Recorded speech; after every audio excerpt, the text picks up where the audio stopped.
Okay, also, good evening everybody. This is Texte zum Nachdenken, the 8th version. First time here at Kunsthalle, Zurich. This time without Rückkopplung.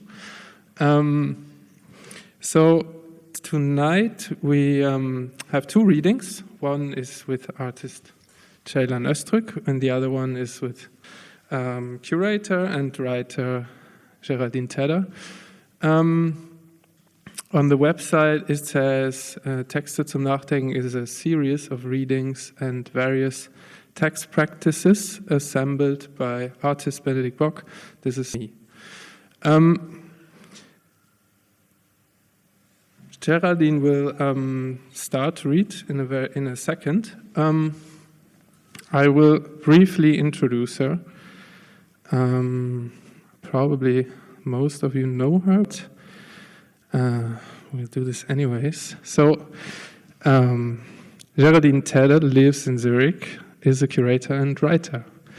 In her writing practice, she's interested in experimenting with more poetic, embodied language, in finding metaphors for theoretical complexes, in mixing genres such as autobiography and theory.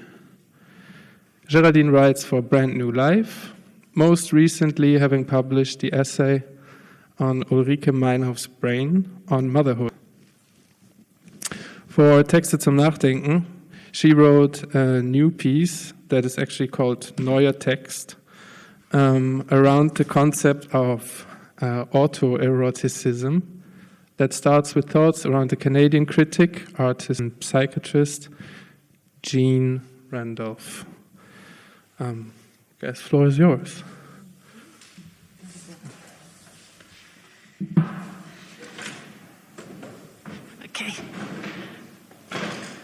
Okay, so I'm going to take the mask off. Thanks, Benny. So I'm just going to dive right in. I'm actually going to write, I'm going to read a couple of poems first, which is the very first time I'm actually sharing them. Anyone else? Okay, the first one, More Than Pasta. Okay, so this is new to me, writing without thinking, but holding that thought just close enough, far enough, just out of reach, like something out of focus, but also quite bright. I just tried to find it again, that's how long it lasted, but it had moved from the feed. It was something like, I like sitting here having a Coke with you more than having an afternoon sleep in the summer with the shutters down but the door open, more than sitting at my desk and watching the red kite circle overhead, disappearing and appearing again from view. More than pasta, more than Warhol, more than sports altogether, more even than eating a whole pack of salami all by myself. More again, the more I relive it and stick to those words you sent me, they reappear here. No ends. Here I was waiting, listening to the song while taking you with me. Here I was waiting, listening to the song, then leaving you behind. Here I was waiting, listening to the song and playing it in loop. Would you like a ride, some money for the locker? Would your friend's friend like to stay over? Would you like part of my cheese sandwich? Would you like opinion, my seat, a cigarette?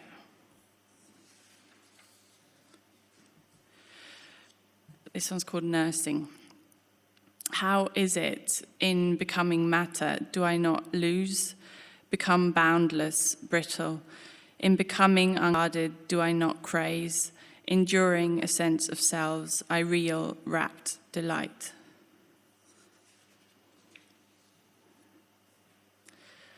Untitled. But I may be wrong, perhaps he means to say, this is what is meant by this and that, I think. Though I ought to know not what you feel, but how you told me, not what I mean it is, I think you say.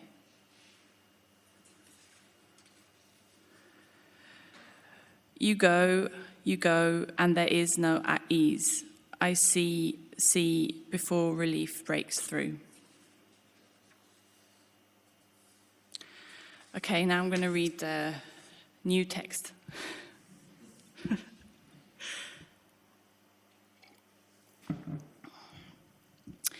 If I were to speak of an excess of sexuality, a counter that might come to mind would be discipline, responsibility, maturity, control.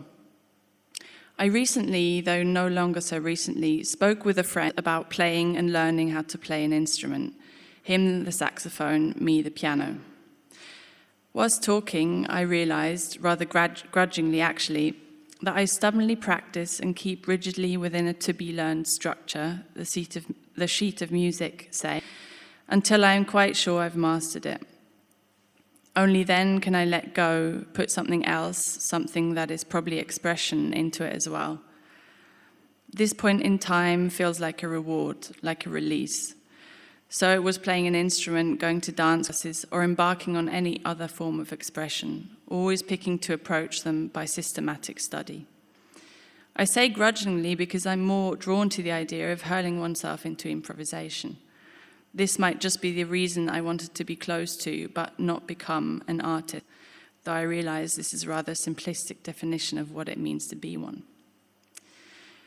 The same friend introduced me to the Canadian critic, performance artist, and psychoanalyst Jeanne Randolph, who, at the beginning of what she calls talk and conversation, and what I might term a performance/slideshow/lecture, held in 2014 in a gallery in Montreal, professes to do research as follows.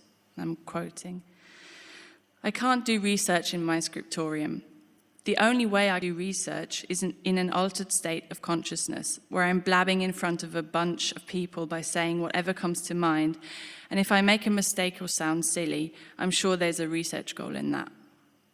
Randolph names this state one of dissociation from reality. She asks Adam and Jacob, collaborators we do not see in the video, to begin with the slideshow they have picked out for her to speak about. She will not know what images will appear. The first is an illustration of some type of instrument. Randolph explains, "What writers used in the Renaissance should an intruder appear or a jealous lover or something." Randolph uses these slides as tools, surprising not just others but also herself with weird, nonsensical connections. Sometimes the talk borders on kitsch or cringe that comes when things don't go smoothly. There are pauses and wobbly transitions and cliché banalities at times. Her aim is to reveal attitudes yet unknown to her, to bring non-conscious cognition to the fore, to access the word with all baggage I usually like to skirt around, her unconscious. Given her profession as a psychoanalyst, it is fitting that she is interested in thinking and writing about objects, now the slideshow, now the art object, now the text, not as guardians of truths that the viewer must decrypt, but as objects in transition, playthings between inner and outer life, symbolic props with which to approach the external world, with which to test perception, fantasy against reality. Randolph is interested in the relationship between art and psychoanalytic theory, specifically in object relations theory as developed by D.W. Winnicott and Melanie Klein.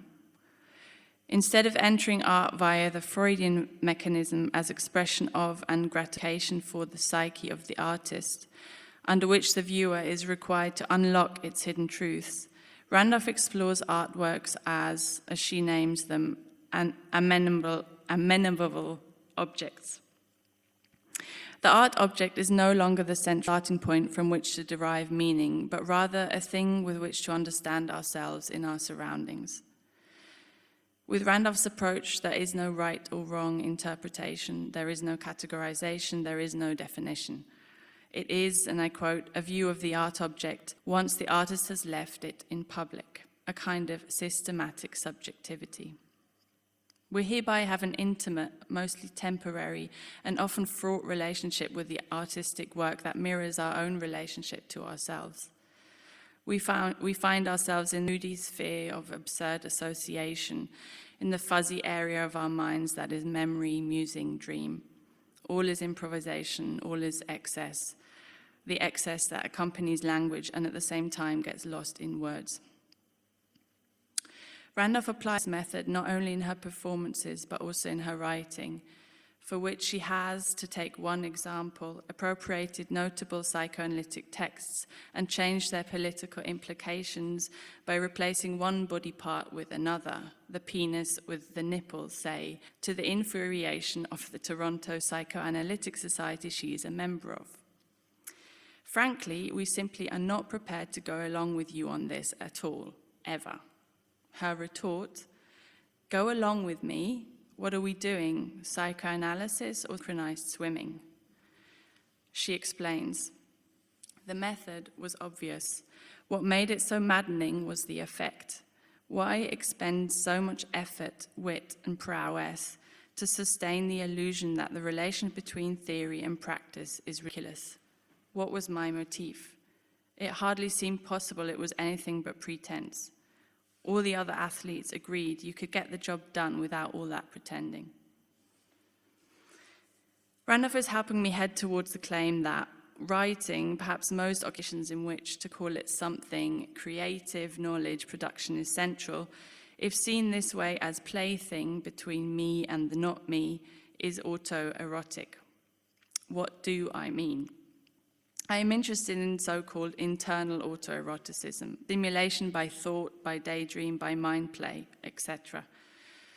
Actually, reading up on this superficially, I learn that scientifically, autoeroticism is the practice of sexually stimulating oneself through the accumulation of internal stimuli. Internal stimuli are bodily changes such as higher blood pressure or imbalances in the body responding to external influences. It can mean sexually stimulating one's own body in the absence of an external stimulus, directly or indirectly, from another person. It can also mean sexual arousal by sexually neutral stimuli. Music, scenery, art, risk, sport, spiritual reverie are examples of autoeroticism. I mean it here to refer to the act of writing as something to put pleasure into and take pleasure from. But most of all, I mean to make an analogy between autoeroticism as an act of self-othering, the internal longing for what one cannot fully understand, which is irreducibly the other to the self, and writing or written language as a system that attempts to reach an other or one's other self. Improvisation, the unknown here, is the other, the indescribable beyond language that one attempts to grasp, get near to, or skirt, never able to directly possess it, but rather come as close to the real thing as possible. Perhaps, and this is how psychoanalysis is supposed to work, one can get nearer to one's own other by way of language. And in this, giving oneself to one's own otherness is a surprise way to satisfaction. But language is always lacking. Writing exists always alongside the real, and so perhaps rather than satisfaction, edging would be a more apt metaphor for the state we find ourselves in when engaging with words. In a sense, the autoerotic, manifested in the sexually neutral object of its pleasure, in the conception as well as reception of text, artwork, etc., is a state that opens up a space in between the self and the self-other. There are several ways to reflect upon this. We always assume or imagine the other will be present at some later moment. The other is already part of the constitution of ourself. A short digression. Continuing this text from where I left off a few months back, I find myself in a very different, one might say contrary, position. I am nursing, and with nursing comes a bodily performance so great, I often find myself, quite literally, at a loss for words. With the experience of this seismic shift in my perception of self, which at the moment exists in a constant relation to another, well, kind of, and is something I assume I will be reconfiguring for the rest of my days, comes a recession of language. Connecting loose thoughts into concept becomes ache, searching for the right term a regular nuisance, and my daily speech has automatically adapted to most effectively support the development of language of my daughter.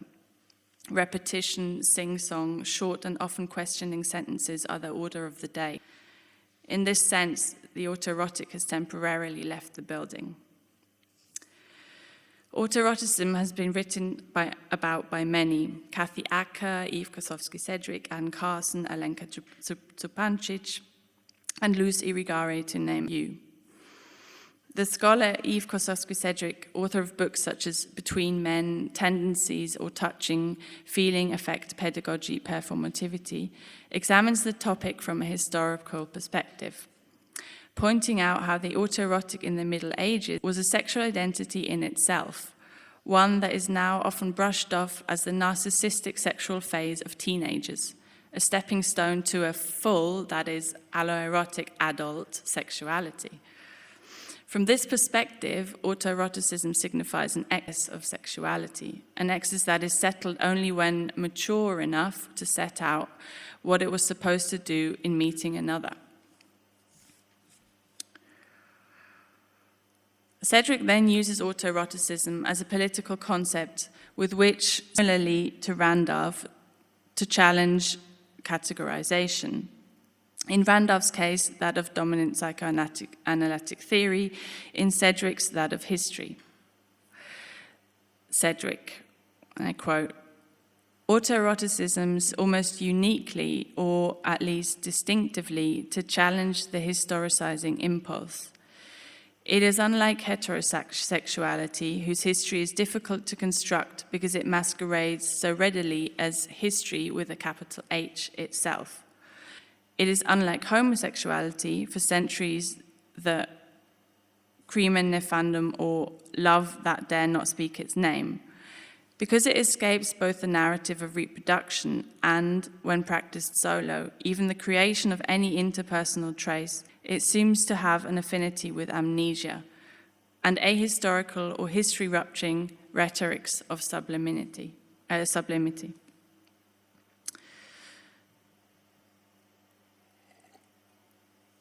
In This Sex Was Not One, as is the 1979 title of one of her most well-known works, Luz Irigaray also creates the analogy between autoeroticism and language. Irigaray means not one in two senses. The first refers to female subjectivity as never having been seen fully as one, but always only less than one, as void as lack in relation. And second, the female anatomy is readable as a constant relation of the self to self, as an autoeroticism based on the embrace of the two lips which allow the woman to touch herself without mediation, without distinction of activity from passivity. I quote, "I've never known how to count, up to. In their calculations, we make two. Really? Two? Doesn't that make you laugh? An odd sort of two. And yet not one, especially not one. Within herself, she is already two, but not divisible into ones that caress each other." The analogy between the lips of the genitals and the lips of the mouth is, of course, intentional. Irigaray means not only to rethink female pleasure here, but also to rethink meaning. Who speaks and how? The value granted to the only definable form excludes the one that is in play in female autoeroticism. The one of form, of the individual, of the male sexual organ, of the proper name, of the proper meaning, supplants, while separating and dividing, contact of at least two lips, which keeps woman in touch with herself, but without any possibility of distinguishing what is touching from what is touched.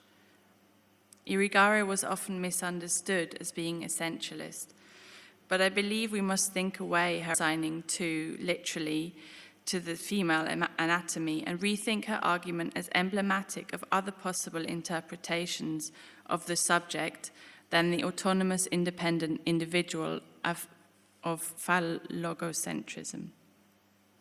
Just as Randolph's amenable objects open themselves up to various meanings, and just as Sedgwick sees a potential in the autoerotic as anti-historic, as situational, Irigaray's suggestion is of an interdependent subject that finds itself in a constant loop between other and self, in its flux calling for a language of a different logic than one. Writing edges in that one is left wanting. writing is self-sabotage in how it can confirm or strengthen another's viewpoint rather than the writer's own, thrilling the writer in their fear. Writing cultivates desire and makes demands. Writing is harbinger of terror, error, joy. Finished.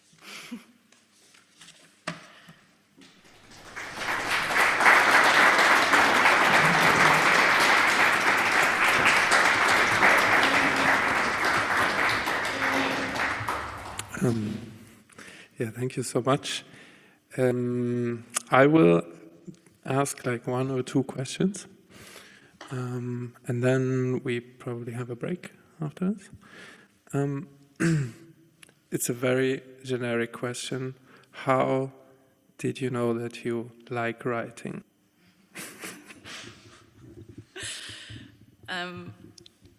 Yeah, actually I didn't. I think I knew it. I've known it for a long time, but I forgot for a long time too. So I've only started going back to it in the last couple of years, actually. And I remember I used to love writing as a child, and then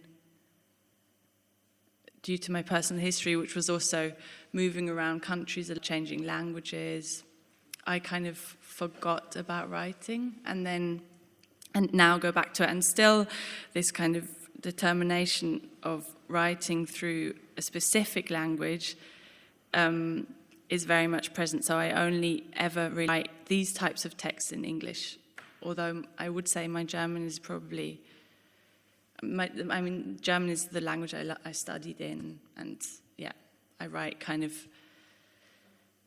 fundraising texts in and stuff. It's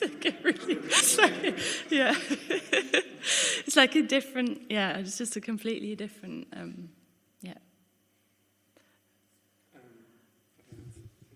I mean, in the introduction, actually, you wrote about yourself. Like you saying that you are searching for poetic versions in theory or like other new metaphors. I guess this also English has a kind of tradition in this, no? Or like more, I don't know, if I think of John Berger, for example, someone like narrating, but then also doing like some smart stuff. Do you think that's why this is like the better language to do this? What you mean? It's like a better language to like fluff up. Yeah, exactly. I don't know. German is the bureaucratic thing. Really? I don't know. I mean, it's a question. But I mean, you write in German as a writer. Yeah. I can't.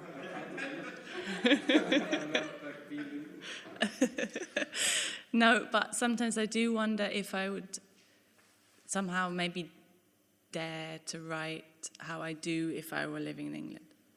If that makes sense.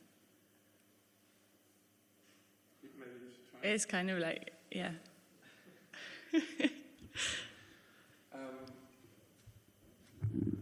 Okay, and then maybe like one question about autoeroticism. So there was this one sentence, I'm glad you still had it in the text. You saying like since you've been a mother, you forgot even words, like you can't really remember. It's like you have new stuff to do. And also autoeroticism has temporarily left the building. So how was it before? So you probably knew what it feels like, but you probably also didn't know the term. And then now you know the term, but you forgot how it feels like, or it's not there anymore? I think it's just not there at the moment. It takes me like, also to write this text, it just takes me much longer, and it takes a completely different, I mean, it's like the pragmatic side of it, which is I don't have the same time. I don't have time without interruption anymore. Like it's just, that doesn't exist at the moment. That's the pragmatic side. And then the kind of the state or the psychological side of it is that I literally, it feels like my brain power is kind of, it's just, it's like, it takes me, I just have to concentrate much harder to find words, to connect words to concept, like I said. Sometimes it works, but it just, my energy is just going into a different place at the moment. And it does feel kind of strange to write but maybe that's also why I wanted to finish and read the text today, because it's somehow quite far from where I am right now. Like, yeah. Does that make sense? Yeah. There is books on this table, and there's 3 books Geraldine also is referring to, or like from authors. They can be bought from this bookshop here also, and you can have a look. Thank you so much, Geraldine. And we will have a break, have a drink, have a snack, and then we continue with Jeanne.